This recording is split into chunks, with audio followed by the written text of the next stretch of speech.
Hello, welcome. Bunch of Punts betting podcast, specialist host for long shot bets. We are previewing first round of the 26-27 EFL season. Alongside me, Matthew O'Regan. How you doing, bud? Buzzing. It's boiling here. I'm sweating my bollocks off, but it's good to be back previewing matches after a couple of fun outright pods. Yes, the outright pod. I dropped a bollock because they take so long to upload the video to Spotify and YouTube. I left it to do its checks, forgot about it. The beers were flowing by then back at HQ, and I forgot. And then I thought, that's funny. I hadn't had the notification this about 11 o'clock this morning. I thought, shit. So what we've done is we put all the bets one time only in the newsletter. The links to the newsletter, you can subscribe. That's on our Bunch of Punts Twitter. Bunch of Punts 2, I think it is. To find that, I'll just search Bunch of Punts. That's going out 5 p.m, an hour as we record today. So it'll probably be out by the time you listen to this. But subscribe if you want all the outrights in written form. Today's show, we usually piece together an acca at the top, but Matthew's got a goals acca and a win acca that he's really excited about. So we're not going to do an acca for the first week, joint one off the cuff. We're going to lean on those two, which I'm very excited to hear. And then there's just a smattering of singles. The only other bit of housekeeping was last season, I think we ended around 18, 19 points up. The outrights, 29, just under 39 points. The problem was the special guest secured us a profit between this. So thank you guys. Tom Love's already been on this season. Great insight in the outright preview. Again, if you haven't already listened to that. And Scott. I will get round to Scott. Sorry. And Scott, master of non-league, master of the outrights. He's put some good stuff on Twitter as well, so thank you. And I think we'll be able to get them back on some more, plus some others for the season. The final bit of housekeeping, we're pretty excited about the potential of in-season outrights. So it's going to be a big thing of ours this campaign, Sunday, Monday, Tuesday, whenever we get round to it. Once, twice, 3, 4 times a month, depending, like price depending. We're going to have a little Sunday supplement where we look at outrights. The one of the standouts last season was McBurney. During the season, 365 are offering each way terms, quarter odds, 4 places deep into the second. I say deep, beyond the new year. So we're going to have a special look at that. You had Peterborough, you got them at 25s, and that's not to mock you because I know they only stayed up on last day, but that was after they beat Stockport 3-0. That price got smashed in. So we're going to look at doing we'll call it a Sunday supplement, in-season outrights. We'll do a podcast and we'll try and do a newsletter throughout the season. So look out for that. Right, let's get into it. You're going to have to kick off with these accas because I'm dying to hear them. But I don't have any EFL included, so we might.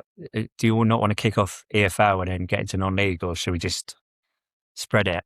No, I want to hear these. I want to hear these Okay. accas.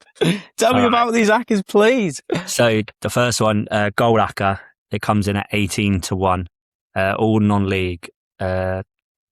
First, so in the National League, we've got Halifax versus Boreham Wood. These are all over 2.5 goals. Boreham Wood drew 3-3 against Tamworth in the opening game, and they've just got a blistering attack, as we mentioned on the outright pod with Rush, Abdulmalik, who was on the bench, to be fair, and Brunt. But yeah, Tamworth fought back in an open game, 3-3. And Halifax also had a close game, lost 3-2 away at Forest Green. And obviously you can't read too much into pre-season, but Halifax have appointed, my mind's gone completely blank, the Buxton manager that I love, McGrath. Yeah, and they're just playing really, really good footy. But pre-season, 7 of their 8 games saw over 2.5 goals. And then obviously in the opening game, so 8 of the 9 games under the new manager has seen goals. So I think Halifax are going to be a team to watch for goals this season. It obviously wouldn't be a goals acca without including Worthing. Always chaotic for goals in step 2. Scored 99 goals last year. Would have broke the 100 goal barrier if Hinchelwood was there for the whole season. And yeah, they're not in the National League just to make up the numbers. We said it on the outright pod as well. I know you are very bullish on them. I I obviously was with the bias. But yeah, they beat Carlisle 3-2 in the opening game, beating a quite short title favourites. First half was an absolute battering from Carlisle. Worthing couldn't get out of the half. It genuinely could have been about 3 or 4-0. And I think Worthing showed Carlisle a bit too much respect. And Hinchelwood must have got into them half time because came out, it was a bit of Carlisle sitting back, but Worthing taking the game to them. Worthing just controlled the game second half, were very proactive. And yeah, they've got a very fluid attack. I know Dolan's gone to Harrogate, but with Coleman, de Graaf, Moulton's just signed Carter, Jenks, Hutchinson, Nathaniel George. They've just got loads of options out wide and centre, and they can hurt teams. They've got wingers that will run at your game, change them at 60th minutes. They're constantly going for it. And first ever game at Step 1 for the club. They'll probably be one of the most highly supported teams in terms of home attendances. I think last week, outside of Carlisle, and there was one other team, Hartlepool, I don't think any other team would have matched Worthing's attendances like what they get. They brought 285 to Carlisle, which is the longest journey in football. There'll be probably a sold-out crowd there tomorrow. Forest Green will have about 30 fans. So yeah. How many is that? How many do you reckon there'll be? There was about, I was too pissed to remember on the final day of the season, but it was a sellout crowd. 3,000 something, maybe. Because they just built a new stand a couple of seasons ago. And yeah, it's filling up. Worthing has sort of grown as a club. So it should be a really good atmosphere. And yeah, as I mentioned, Forest Green lost 1-3-2 on the opening game and just screams goals. I don't rate Savage as a manager. Forest Green were 10th best away side in the league last season. So they're really there to be got out of the way. And I think Hinchelwood will be drilling this into his players. Yeah, and then you've got Burgess Hill versus Leatherhead in Isham Premier League. So another Sussex team that I'm very aware of. Burgess Hill. They lost 2-0 on opening day to Brentford before sweeping aside ASU Whiteley 3-0. They're a team I would back all the time for goals last season. 3.7 goals per game at home last season. And they're playing a Leatherhead side who I knew would do all right, but they've taken me by surprise. They've got promoted, given it a right go. They beat a really strong Ramsgate side 2-1 away, an opener, and then they dismantled Welling 4-1 at home, a team I'm very keen on. So Leatherhead are showing no fear. They're against a Burgess Hill side that see goals at both ends. So yeah, again, should be a cracker. Also from that league, we've got Chatham versus Three Bridges. Chatham lost 3-1 on opening day to St Albans away, but they did play the second half with 10 men. They're a very good team. Chatham should be in and around top in the playoffs again. And they followed it up with a 3-1 win at home to Dulwich. And Three Bridges are sort of similar ilk to Leatherhead. They got promoted as well, and they're giving it a right go. They've lost both their opening games 3-2, but they've probably played my two league favourites in Eastbourne and Dartford, losing both 3-2. So against another team of similar ilk to them two, Chatham again, it's going to be a high scoring game. National North, Spalding versus Oxford City. Spalding were promoted last year through the playoffs, and I'm really excited to watch more of them this year as there's more coverage. They're just mental for goals. Again, they're a team last year backed for goals every week. Their home games average 3.7 goals, not including the playoff games where obviously they're a bit more tight. 15 of their last 16 home games have seen over 2.5 goals. They scored over 100 goals last season in 42 games. So yeah, they just made it, and they've kept the whole front four. So they're crazy with goals. And Oxford only won 1-0 on the opening game away at Bedford. But of what I've seen and like the stats and a few highlights, it could have had 3 or 4 goals each. So Oxford are a team I'm really bullish on this season, and I do fancy them to go well. And they're another team I always seem to back for goals. And the final selection is Bracknell versus Malvern. Again, it seems to be a theme here. Backing every single team I've backed in this ACCA, every game has got at least one promoted team, bar the Halifax one. I just think early in the league, these promoted or relegated teams always seem to be good for goals. Yeah, Malvern 2-2 at home to Hanwell to open before a 5-2 loss at Taunton. They played Bracknell, who are, I don't know if you know much about them, but they're just an absolute basket case club. They've signed about I'm not even exaggerating, about 30 players this pre-season. Every week on Twitter, I see one of their players saying, I've been let go after like a week. Their squad churn is ridiculous. And I was worried about them. They lost 7-0 at home to Plymouth Parkway in the opener.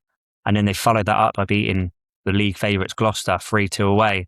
So they're just not fully gelled yet. And they're just going to be crazy for goals, I think, at both ends. So yeah, Bracknell Malvern is the final selection for the 18-1 goal whacker. Beautiful. Is that over 2.5 goals? In every game, yeah, in every game that I mentioned. Right, good. So if you're listening, actually you can be watching us on Spotify as well. What I've done on the spreadsheet, I've just put the home team. So if you search that on 365, it'll come up with the game. Over 2.5 goals, all the details are there. I've got Tamworth. These are just the home teams, Matthew. Tamworth, Halifax, Worthing, Burgess Hill, Chatham, Spalding, Bracknell. Where do you get Tamworth from? Did I just say Tamworth? Halifax, yeah, Halifax instead of Bournemouth. Halifax instead of Tamworth. I thought you had Tamworth top of the shop.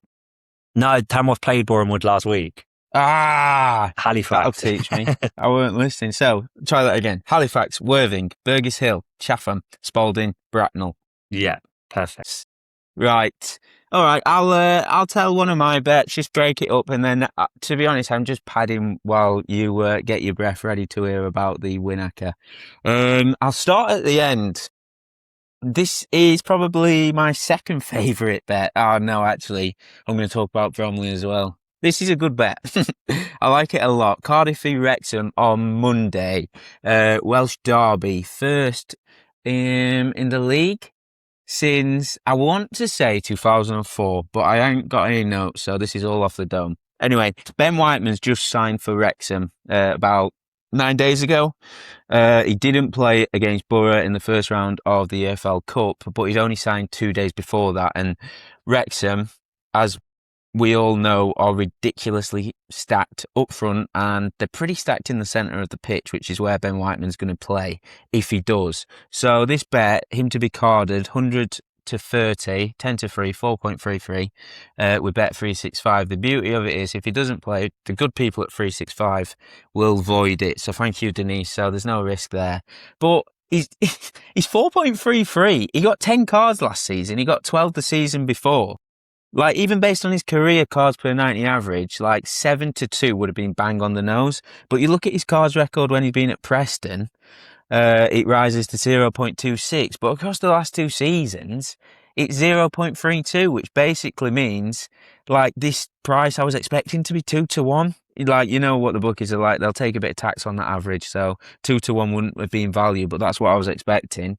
And having considered that, I'd probably suggest smaller stakes if you can only get on elsewhere at the general price of 5 to 2, but it is 3 to 1 with Coral and Ladbrokes, which I'd definitely take. I just bumped the stake down a little bit, but the 365 well, they've gone to shit a little bit, but they're still pretty much the gold standard, aren't they? And they've got the biggest price, so I don't think it's a pulp. It's definitely not a pulp. You've got to consider they've got super sub and the other bookies don't. Well, some of the bookies don't. But I just mean there's not that much disparity. This might get chipped in, but I think I would take it down to 5 to 2, just maybe half the stake. But 4.33 is a big price based on his cards per 90 average. Maybe he's going to get his first taste of a Welsh derby. It's the first between these two clubs in the league for a long old time, at least 2 decades in the league. So there'll be no love lost. Cardiff, young squad, they want to play football. Wrexham will want to give them a cruel welcome to the Championship. It's on the telly. It'll be dark by the time the second half is aging. So it's got all the ingredients for me for a Cardi game. I think the ref's all right as well. Sorry, I forgot his name. So we'll move on. Let's hear about the other Acker you've got. Go on then. So it's a 14 to 1 win Acker, again from non-league. There's 3 from step 2 and 2 from step 3. So first one is Macclesfield to beat Radcliffe. Annoyingly, I stupidly looked at the prices when they opened, and there's a lot of value on Macclesfield. They've shortened a bit, so just having them in Acker. They're the 4th best home record on the league last year. Started the season with a 1-0 win away at a pretty tidy Marine side. Radcliffe were absolutely diabolical first game of the season against Spalding. And I've read the comments. I know a few Radcliffe fans that were there and said, not a hotel, they do anything this season. It was really poor. And it's sort of just been a combination of how Radcliffe ended last season. Their relegation form for the last 25 games after a strong start, practically lost every week towards the end of the season, and playing against a really, really strong Macclesfield side. South Shields to beat Chorley. Chorley lost the opener 2-1 against Chester. I know people that work with Chorley support Chorley, and I know Chester fans. And yeah, Chorley were quite poor in the opener and were lucky only to lose 2-1 despite missing a pen. Also had the 4th worst away record in the season last season. Only relegated trio Alfreton, Peterborough Sports, and Leamington were poorer on the road than them. And only AFC Fylde, who won the league and now in the National League, took more points than South Shields last season by 1 point. And yeah, they won 1-0 away at Scarborough to open the season, despite having 10 men for a lot of the game. Next is Weston-super-Mare to beat Hampton and Richmond. Weston start the season at home as well and are playing at home this week. They beat Chesham 3-0 on the opening day and had the 4th best home record in the league. Hampton and Richmond ended last season in terrible away form and continued it this year with a damning 5-0 defeat to a Salisbury side who were very poor. So yeah, Weston-super-Mare about 4-5 for the win as a singles big. But yeah, Nyaka. Bromsgrove to beat Anstey Nomads.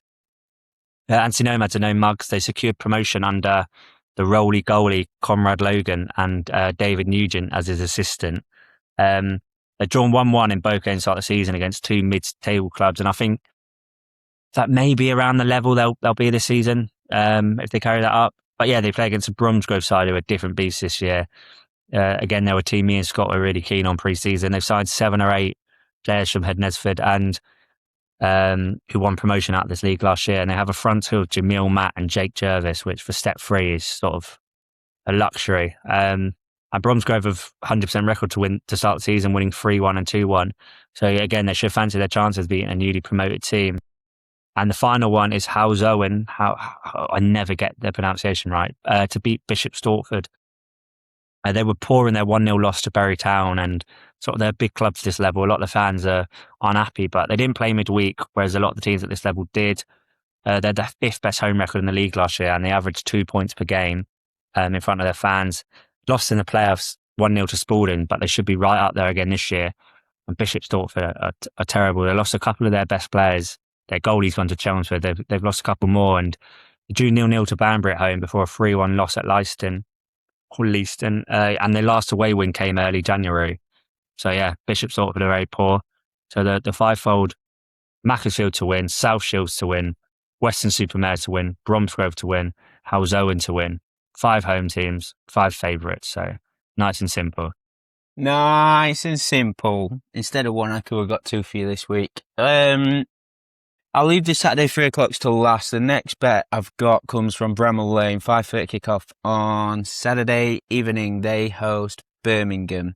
And Femi Siriki is 11-2 for a card with 365. So I'm going to have half a point on that. He picked up a few last season. And based on his cards per 90 average, this is probably half a point too big. But it's worth noting he was carded against Macclesfield in the Carabao Cup first round last Sunday. He picked up a knock in that game, but he was brought off more as a precaution, so he should start here. If he doesn't, by the way, his replacement Matt Doherty is probably just a good a price to be carded. So if you have the luxury of team using Siriki's not playing, by all means pile into Doherty. Bet responsibly, Bet responsibly into Matt Doherty. Anyway, either of Sheff United's right back, most likely Siriki. It'll be opposing Jay Stansfield. He's sort of been moved out to the left. Birmingham got plenty of options in attack, and Stansfield just didn't really cut it in the number 9 role last season, but he got 10 cards, which shows he doesn't mind a bit of aggro, and he drew just shy of 2 fouls per game last season.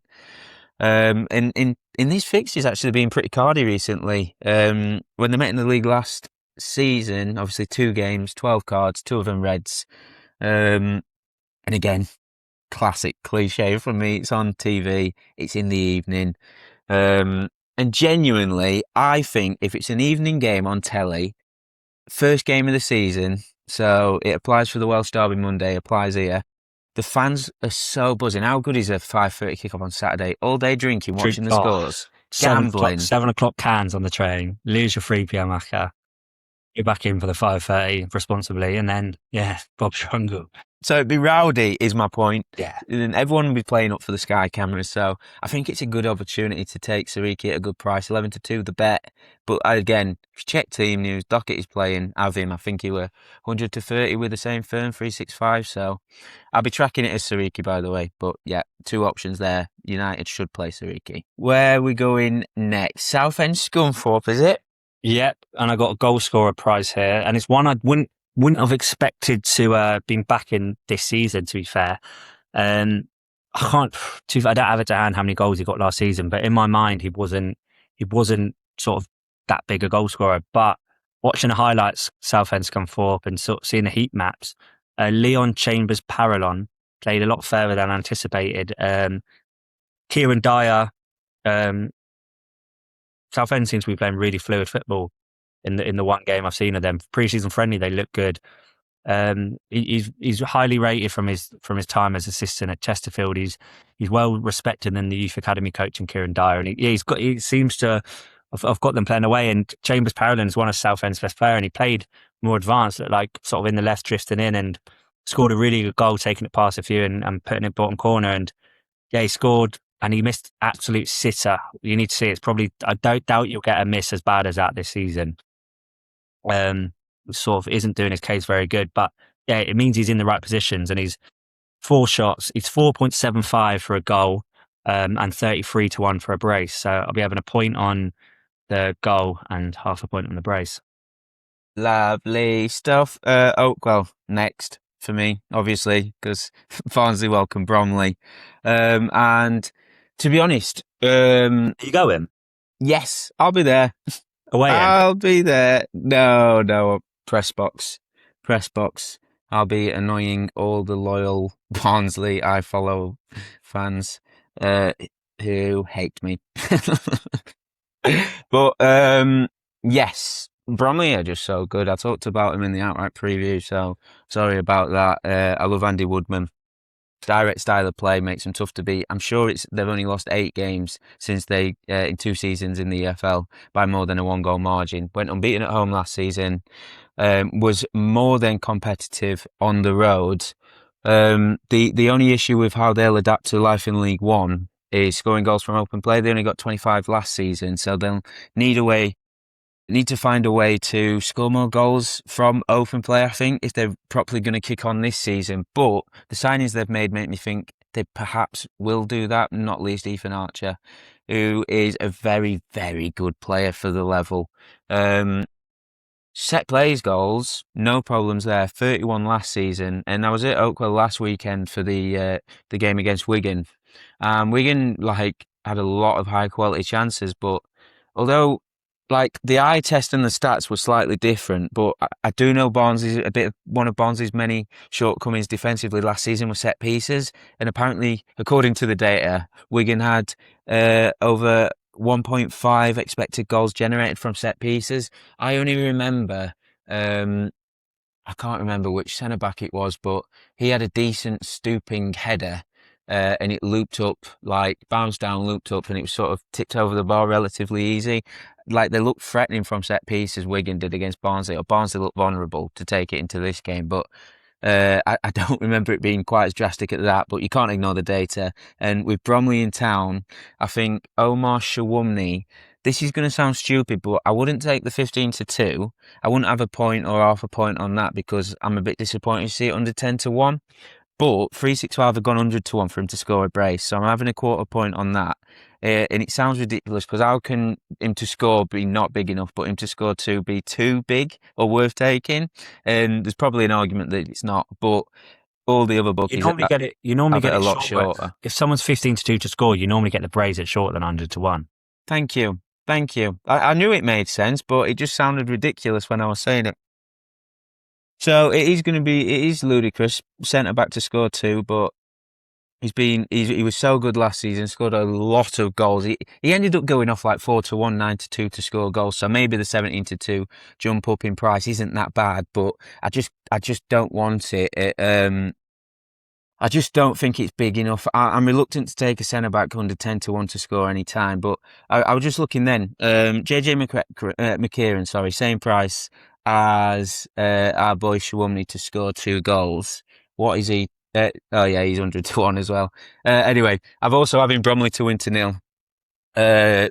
Barnsley were really bad at defending last season. I think there's only one club who conceded more goals than them. I think they only they get like one clean sheet over like an 8-month spell as well. So Bromley have no such issues. They're a really tight, fit defensive unit. So if they are going to nick a result, I think they'll do so by keeping a clean sheet. So instead of taking them to win, which has started to be nibbled in a bit too close to comfort, I'll just take them to win to nil. 11-2 Sky Bet, half a point on that. So Bromley to win to nil, 6.5, half a point with Sky Bet, and Omar Shawumni 2 goals, centre back to score 2 goals, 101, quarter point on that. We are so back. Where are we going next?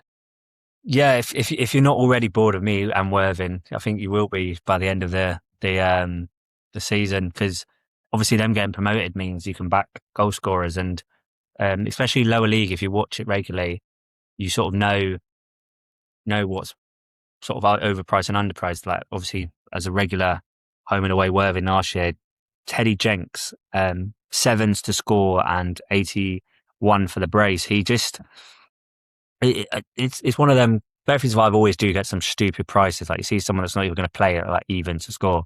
But if you just compare Jenks to like a lot of the other players on this pitch, his price just stands out. And I mentioned about Forest Green struggling on the road and sort of poor defensively.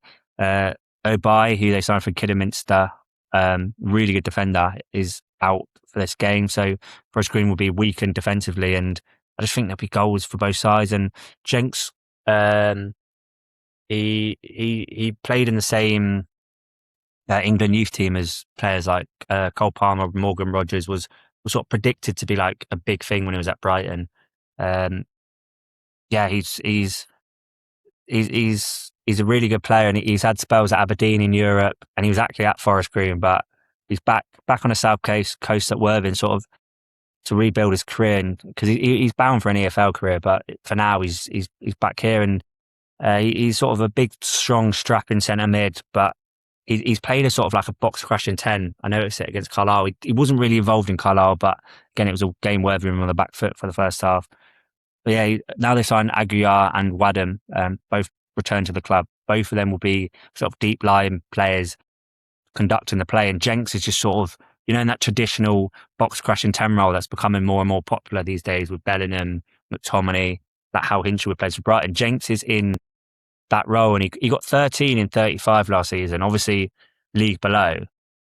But he shouldn't be 7s for a goal with that goal record and sort of how high up he's playing. As I mentioned, we've got wingers that will just terrorise all game, and he's always there for a cutback or a layoff. Yeah, he always finds himself in really good positions, Jenks. For his goal record, I don't think he should be 7. So it's going to be a price I'm going to back every week until sort of it gets to that 4-1 price. So we've still got quite a bit of leeway there. So yeah, the goal at 7s, I'm having a point, and then the brace at 81, I'm having half a point. And sort of I won't go into the details because I've already mentioned both sides, but I'm having a point on Worthing win and both teams to score at 6s. Ooh, you bloody love Worthing. My last bet of the opening round of fixtures, my favourite probably, York host Bristol Rovers. You can get Bristol Rovers, they're probably a bet to win still. I'm going to be a little bit greedier for a bigger price for the sake of the show, but one I have already taken, -1 on the Asian handicap, 6.25 the decimal price with Bet365. It means if they win by a 1-goal margin, your stakes are returned. If they win by a 2-goal margin, you cash in, and if they lose or draw, the bet's a loser. But basically, it's all gone a bit tits up at York, hasn't it? 108 points, or was it 111? 115 or something. Over 100 points in the National League last season, over 100 goals, less than a goal a game conceded. Stuart Maynard was the gaffer, guided them to a title, which they won in the most dramatic fashion. 103rd minute goal on the final day of the season. 108. 108 points. 108 points. But anyway, they went up. Like they was riding the crest of the wave in the summer. Like the players were on the lash every week. Josh Stones did a couple of hilarious interviews where he was way off it. He'd clearly been on like a several day long bender, as he admitted on the interview. The feel good factor was back at the club, back in the EFL. And what did the owners do? It's the son of the mother-son partnership. As he did the season before last, he decided a change of manager was needed. Bewildering decision. But I think we talked about it in the either the outright show or the non-league show. But if he had an ace up his sleeve, I was thinking Challoner was available at the time. If he pulled out a managerial appointment of that calibre, then you'd think, fair enough, we trust him. But they've appointed Scott Lindsay, and he's no fault of his. But his first game in charge was the preliminary round of the EFL Cup. They lost coincidentally to Scott Lindsay's ex-club Crawley 2-0. He was there was booze ringing out before the game kicked off. Chants for Maynard to return from the York fans. All four sides of the ground were singing "Sacked in the Morning" to Lindsay by the 80th minute. It just talk about kiboshing your momentum. York have done that and then some. And they haven't played a game since then. They haven't played a game at home, obviously, either. So I don't expect it to be a good atmosphere. I think it's going to be hostile.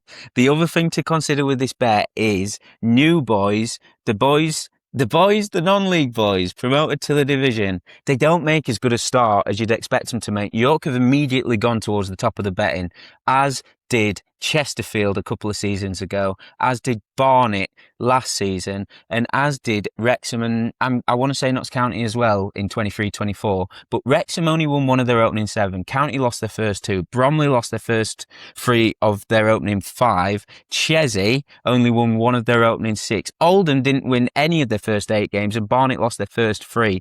So you've got the last 6 non-league, last 6 sides promoted from the National League. They've all come up and they've all struggled to adapt with the physicality. And if you could pick out one team you wanted to give a horrible physical 4th-tier welcome to York, it would be Steve Evans' Bristol Rovers. So it's just a perfect set of circumstances. A price, a bet that I just feel I'd happily lose this bet.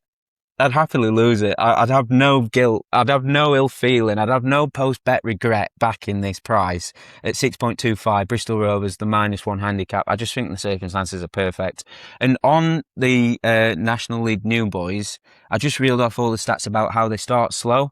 So it is definitely worth looking at the next couple of weeks, the first month or so perhaps, especially when they're big prices, Rochdale and York, to start slow. I know Jake Oscarthorpe's talked about York's start to the season. It's brutal. Rochdale play away at Newport County this weekend. Newport are 19-10, which for one of the teams many fancy to finally go down this season, I haven't personally touched that, although I'm going against my own advice. I've just gone heavily into but Bristol Rovers. Bristol Rovers were one of the, under Evans, probably top 3 teams in the league. Newport County, crap.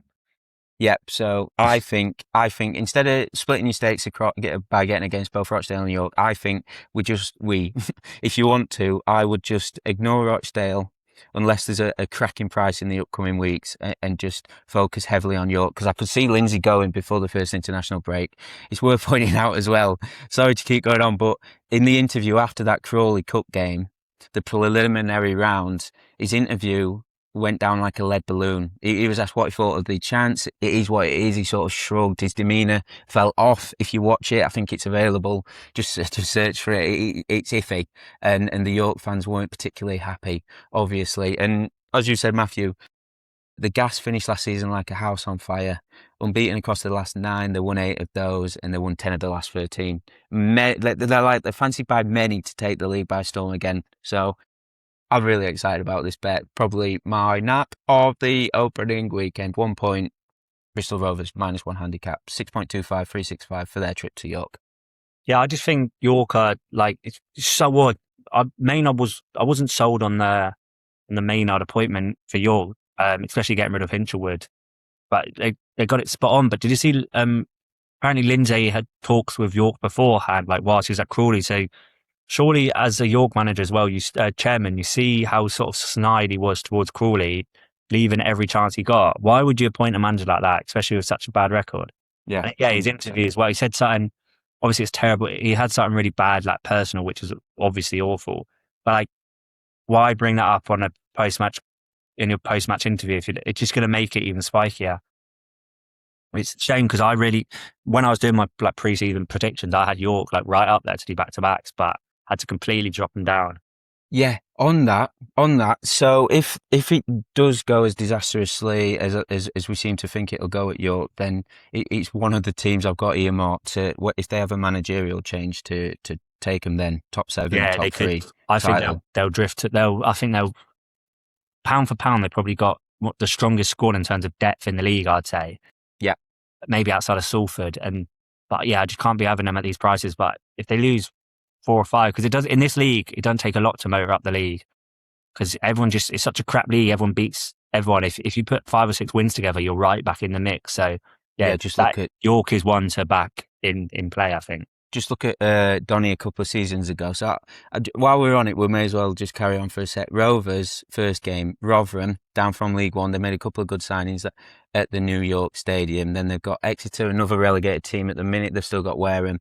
They look pretty decent in that Devon derby. It was this Monday, weren't it? So, and then they've got Cheltenham, Cottrell, We All Adore You, Crewe, another wily, smart, streetwise League Two side. Swindon after that. Cup game, then it's Chesney, Gillingham, Ainsworth, Barnet, Northampton, before they start playing the likes of Newport, Accrington. But that's all the way in mid-October. So I think it's just perfectly aligned to have a look at. I think, but even if they're like 8th or 9th or mid-table and the performances aren't good, the fans aren't happy, it wouldn't surprise me to see chairman pull the trigger. Yeah. So it's one to keep your eyes on York, the state of play there, and how Lindsay starts the campaign, because he's not looking like a pretty situation. Where are we going next? Final bets of the episode, I think. Yeah, I've just got the double left. Obviously leaving out the bet I was going to have before. It's a both team to score in both halves double. I love these bets. Never win, but they're always great fun. I normally do a Trixie, but I didn't want to force a Trixie. And 133s, 132 to 1, quarter point on it. I won't bore you with the reasoning because I've already spoke about them, but Worthing, Forest Green and Spalding, Oxford, both teams score both halves. Worthing's 11 to 1, Spalding 10 to 1, 132 to 1 double, quarter point on that. That wins in a Sawamyu brace, pays for the season, doesn't it?